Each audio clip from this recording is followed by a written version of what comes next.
పండుగ అనగానే తెలంగాణ ప్రాంత ప్రజల మనస్సులు పులకరిస్తాయి. పురాణగాథలు, చారిత్రక సంఘటనలతో సంబంధం లేకుండా ఆయా ప్రాంతాల ప్రజలు బంధుమిత్రుల కుటుంబాలతో కలిసి మెలిసి ఈ పండుగ జరుపుకుంటారు. గ్రామీణ వాతావరణంలో నివసించే కుటుంబాల్లో బంధాలను, అనుబంధాలను పెంపొందించే వారిధి బోనాలు. భాగ్య నగరవాసుల ప్రత్యేక పండుగగా ఇది సుప్రసిద్ధం. బోనాలు మహాకాళిని పూజించే హిందువుల పండుగ. ఈ పండుగ ప్రధానంగా తెలంగాణ, రాయలసీమలోని కొన్ని ప్రాంతాలలో జరుపుకోబడుతుంది. సాధారణంగా జూలై లేక ఆగస్టులో వచ్చే ఆషాఢమాసంలో ఈ పండుగ జరుపుకుంటారు. నగరంలో ఆషాఢమాసంలో జరిగే బోనాలు గ్రామాల్లో శ్రావణమాసంలో జరుగుతాయి.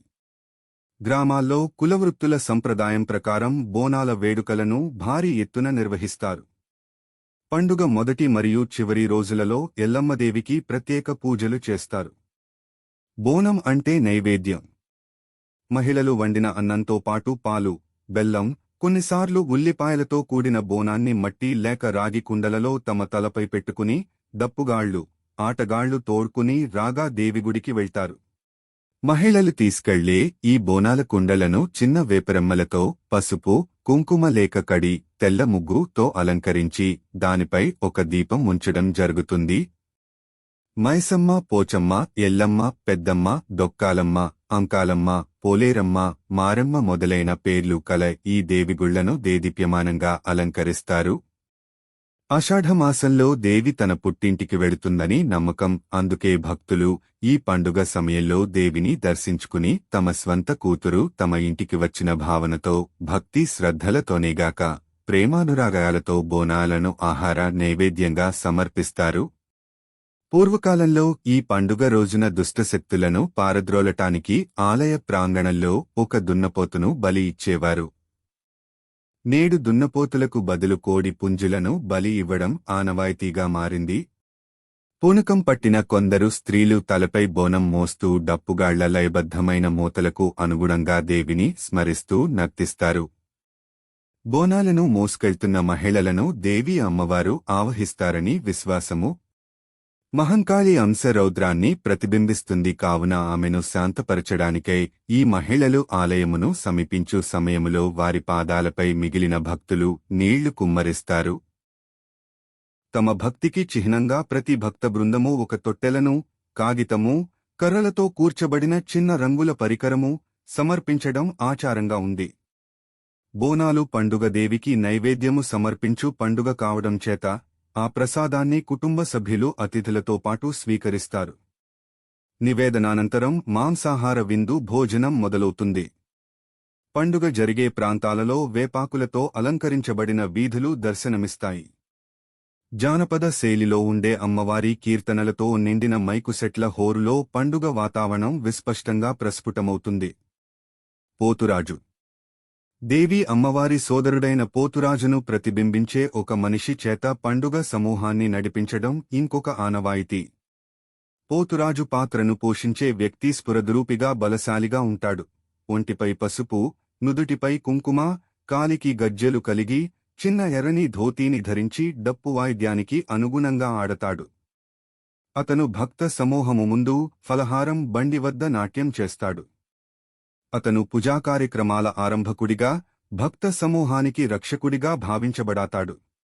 కొరడాతో బాదుకొంటూ, వేపాకులను నడుముకు చుట్టుకుని, అమ్మవారి పూనకములో ఉన్న భక్తురాళ్లను ఆలయములోని అమ్మవారి సమక్షానికి తీసుకెడతాడు. రంగం. రంగం పండుగ రెండవ రోజు ఉదయం జరుగుతుంది. ఈ రంగం కార్యక్రమంలో పోతరాజు వేషం వేసిన వ్యక్తికి పూనకం వస్తుంది. ఆ వికృతమైన కోపాన్ని తగ్గించేందుకు అక్కడ ఉన్న భక్తులు కొమ్ములు తిరిగిన మేకపోతును అందిస్తారు. పోతరాజు తన దంతాలతో ఆ మేకపోతును కొరికి, తల, మొండెం వేరుచేసి పైకి ఎగురవేస్తాడు. ఈ కార్యక్రమం జాతర ఊరేగింపు తరువాత జరుగుతుంది. బోనం అంటే భోజనం. జానపదులు తమకు ఇష్టమైన గ్రామదేవతలకు సమర్పించే నైవేద్యం. దీన్ని కొత్త కుండలో వండి ప్రదర్శనగా వెళ్లి గ్రామదేవతలకు భక్తి ప్రపత్తులతో సమర్పిస్తారు. చిన్న ముంతలో పానకం పోస్తారు. దానిపై దివ్వె పెట్టి బోనంజ్యోతి వెలిగించి జాతర కన్నుల పండువగా నిర్వహిస్తారు.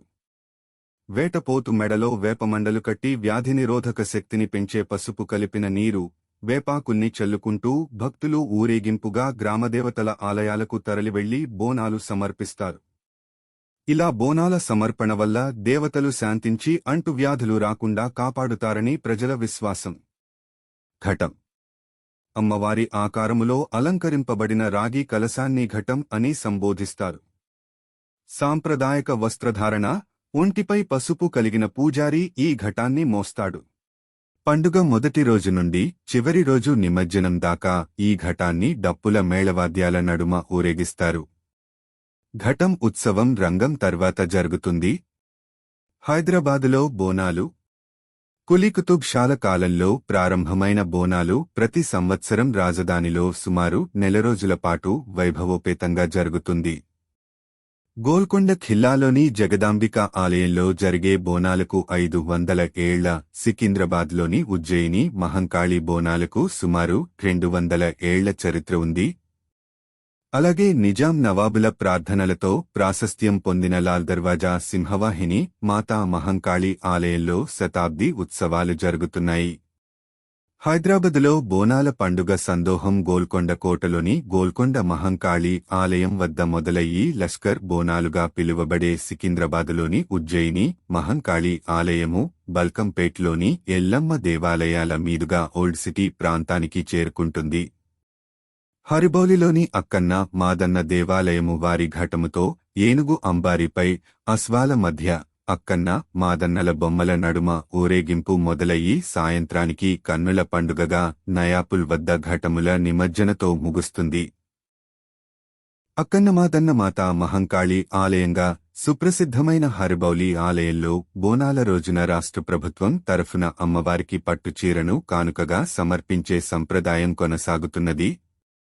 లాల్ దర్వాజా నుండి నయాపుల్ వరకు వీధుల వెంబడి వేలాది మంది ప్రజలు నిలుచుని రంగరంగ వైభవంగా అలంకరించబడిన ఘటాలను చూస్తారు.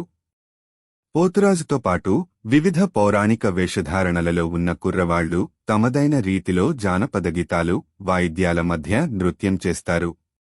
ఓల్డ్ సిటీలో జరిగే ఘటాల ఊరేగింపులో హరిబౌలి అక్కన్న మాదన్న, లాల్ దర్వాజా, ఉప్పుగూడ, మిరాలంమండి, కాసరట్టలలోని మహంకాళి ఆలయాలు, సుల్తాన్ షాహీలోని జగదాంబాలయం, షాలిబండ, అలీజాకోట్ల, గౌలీపుర మరియు సుల్తాన్ షాహీలోని బంగారు మైసమ్మ దేవాలయాలు, ఆలియాబాదులోని దర్బారు మైసమ్మ మందిరం మరియు చందులాల్ బేలాలోని ముత్యాలమ్మ గుడి పాల్గొంటాయి.